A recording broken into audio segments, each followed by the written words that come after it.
Waalaikumsalam.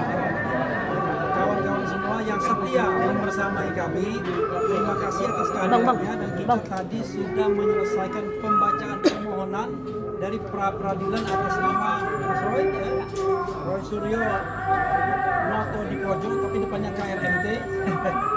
Dan ini terkait khusus pasal 32 ayat 1 Undang-Undang ITE, Undang-Undang nomor 11 tahun 2008. Karena undang-undang ini secara zalim itu menersangkakan Mas Roy dengan ancaman hukuman 8 tahun penjara. Padahal kami menengarai tidak ada bukti permulaan yang cukup yang bisa digunakan untuk menggunakan undang-undang ini sebagai dasar penersangkaan Mas Roy. Nah, untuk memberikan kehormatan kepada teman-teman yang lain yang tadi tidak sempat membaca opening ini, saya akan berikan kepada Pak Soraya. Silakan, Soraya. Silakan. Assalamualaikum warahmatullahi wabarakatuh. Alhamdulillah, pagi ini kita semua sudah melaksanakan satu proses peradilan dan harapan kita peradilan ini semuanya berjalan dengan lancar, lugas dan cepat. Itu harapan kita semua. Dan semoga apa yang dipersangkakan oleh pemohon hari ini dan nanti pada putusannya dibebaskan, dimohonkan untuk dibebaskan kepada majelis hakim. Itu harapan kita semua. Jadi untuk itu, untuk lebih lanjut, kami mempersilahkan kepada rekan saya yang lain, saudara Gofur, untuk menjelaskan. Nah, nanti dulu.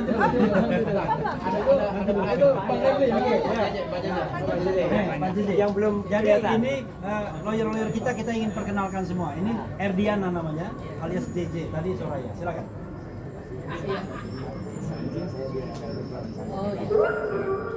Terima kasih semua rekan-rekan media untuk hari ini memang kita membacakan mengenai permohonan pra-peradilan sebagaimana tadi disebutkan bahwa kali ini objeknya adalah pembukti permulaan atau dalam menetapkan tersangka pasal 32 ayat 1 Undang-Undang ITE terhadap Pak Roy. Sekali lagi mungkin kami berharap agar pra-peradilan kali ini memiliki jalan yang lurus juga dan berakhir baik seperti yang diharapkan, karena permohonan pra-peradilan ini kita ajukan sudah melalui pemikiran dan pertimbangan yang solid, sehingga kami harapkan putusannya adalah baik dan benar. Terima kasih. Oke, ya berikutnya ini walaupun sedikit nggak apa-apa. Ini Pak Yasena, lawyer kita juga dari singkatan dari Yayasan Satya Negara. Bismillahirrahmanirrahim. Assalamualaikum warahmatullahi wabarakatuh. Terkait dengan pasal 32 ayat 1, tadi sudah dibacakan panjang lebar ya. Di situ kaitan dengan masalah ijazah digital.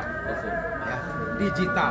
Nah, yang dipersakan ke beliau ini digital. Nah, beberapa kali tampil di media bahwa ijazah digitalnya Bapak Insinyur Joko Widodo dipotong-potong katanya. Yang dipotong-potong apanya? Ya, ijazah yang asli ada di siapa? Kalau ada. Ya, ijazah yang asli ada di siapa? Kalau ada, itu analog. Ya, yang dipermasalahkan sekarang ijazah digitalnya. Digital punya siapa? Itu punya Dian Sandi yang meluncurkan. Ya, kenapa harus ditersangkakan kepada klien kami? Dian Sandi yang harus dicari. Ya, itu pasal 32 ayat 1, makanya kami pra-peradilankan. Karena ada yang tidak cocok, tidak pas mempertersangkakan klien kami Bapak KRMT Roy Suryo Noto Dipojo. Mohon bantuan doanya, kan ini sesuatu kesalahan, kekeliruan penerapan pasal, dan ini boleh dikatakan adanya penyelundupan pasal dengan kasus yang dilaporkan kepada klien kami. Terima kasih. Assalamualaikum warahmatullahi wabarakatuh. Ya, kalau Pak Kombes ini marah-marah, maklum mantan polisi dia. Berikutnya Ristan dulu ya, sebelum bergabung. Ya, silakan. Tengah-tengah. Kita kasih kesempatan dulu teman-teman. Oke, semua. Bang, agak tengah bang, agak tengah. Nah, ini namanya Ristan Simbolon. Terima kasih ya buat rekan-rekan yang sudah. Jadi intinya saya singkat aja bahwa pra-peradilan ini adalah yang kedua, di mana yang pertama permohonan pra-peradilan kita dikabulkan. Keinginan kita, harapan kita dalam pra-peradilan yang kedua ini biar dapat berjalan lancar ya dalam melaksanakan segala apa yang kita lakukan. Semoga harapan kami yang pada peradilan kedua ini tetap dapat dikabulkan seperti yang pertama. Itu aja harapan kami. Begitu. Terima kasih. Oke, sebelum Mas Roy, kita Pak Meti mau ngomong. Enggak, nanti sebelum enggak Mas Roy nanti terakhir ya.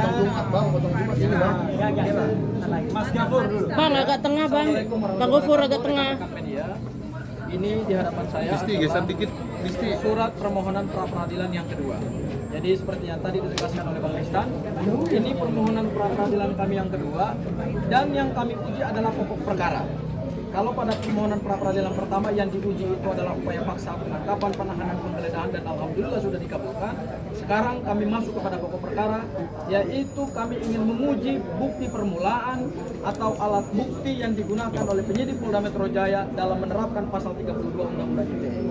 Kami menantang Polda Metro Jaya untuk membuktikan dalam sidang pra peradilan ini apakah mereka mempunyai bukti yang cukup atau tidak untuk menetapkan Mas Roy sebagai tersangka dengan pasal pidana yang ancamannya terberat, yaitu 8 tahun penjara.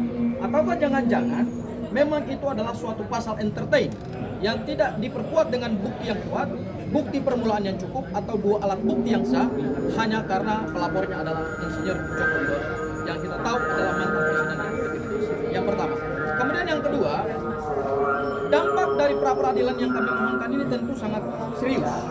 Ya, tentu sangat serius. Karena tadi dalam petitum yang dibacakan oleh Bang Refli Harun, ada jaksa penuntut umum selaku turut termohon, maka berdasarkan pasal 163 ayat 1 huruf B KUHP yang baru terhadap permohonan pra peradilan yang sedang dilangsungkan, maka pokok perkara tidak bisa diperiksa sampai kemudian keluar putusan pra peradilan.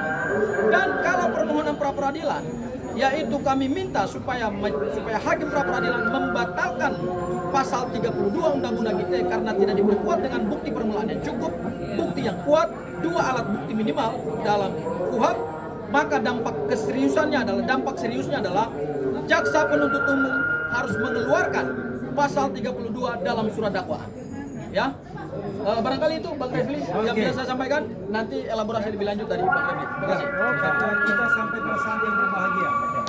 Oke, dengan selamat sentosa mengantarkan Mas Roy. Baik, Assalamualaikum warahmatullahi wabarakatuh. Waalaikumsalam. Ya, rekan-rekan sekalian, tadi sudah kita dengar secara detail, secara teknis apa yang sudah disampaikan oleh para kuasa hukum saya di dalam permohonan pra peradilan kedua.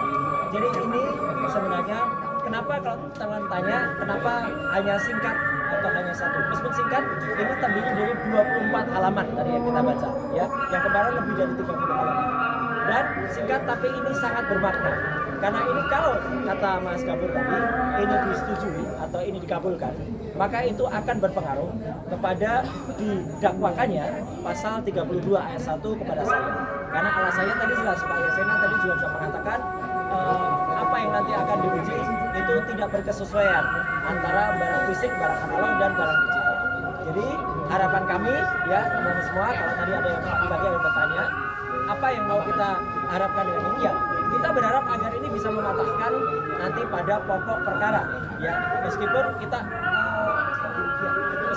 nanti akan masuk ke sana, ya. Nah, ada hal lain yang penting untuk saya sampaikan karena banyak sekali pertanyaan ke saya. Pada saat yang sama, ya ketika kami melakukan permohonan pra peradilan ini, ya ada kawan-kawan lain yang sedang melakukan audiensi. Ya, alhamdulillah kalau itu audiensi, karena tadinya mau melakukan aksi di depan Komisi Yudisial. Yang melakukan audiensi, saya terus terang dalam hati kecil, saya juga mengatakan terima kasih kalau rekan-rekan masih mau berjuang untuk saya dan Dr. Tifa. Tetapi di antara teman-teman itu dalam tim advokasi anti kriminalisasi dan akademisi, ada yang sudah juga sebenarnya memohonkan atau mundur dari saya, sudah mengirim surat permunduran ke saya. Tapi masih ada di situ juga.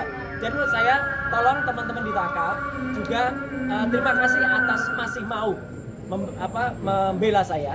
Tapi tolong tegas, kalau masih mau bela, katakanlah bela. Kalau mau mundur, katakanlah mundur. Ya karena sudah ada surat mundur ke saya, tapi orangnya masih ada di dalam itu. Ya termasuk juga Pak Jenderal Sunarko yang ada juga dalam audiensi. Terima kasih Pak Narto. Cuman tolong lain kali ya, saya juga karena beberapa jam yang lalu saya juga kirim agenda resmi kita di sini. Jadi sebaiknya kalau kita dikoordinasikan dengan baik ya, itu mereka mungkin akan bisa dikoordinasikan mungkin setelah Jumatan. Nah kalau setelah Jumatan kan saya juga bisa ada di sana gitu loh. Jadi tidak berbarengan. Tapi oke lah, apapun saya menghargai niat baik itu, tetapi tolong semuanya lebih terukur, lebih terarah agar tidak ada yang nanti akan bertanya, Mas kok bisa ada di sana, ada di sini. Semuanya tujuannya baik, tapi tujuan baik itu tolong disampaikan dengan hal yang strategis. Tapi sekali lagi, agenda resmi kita di sini adalah soal pengajuan pra peradilan dan tentu saja harapannya ini akan baik untuk kita semuanya. Jadi kalau baik untuk kita semuanya, tidak ada lagi yang terpisah-pisah. Ini kasusnya sebenarnya kaos lama, tapi nggak apa-apa.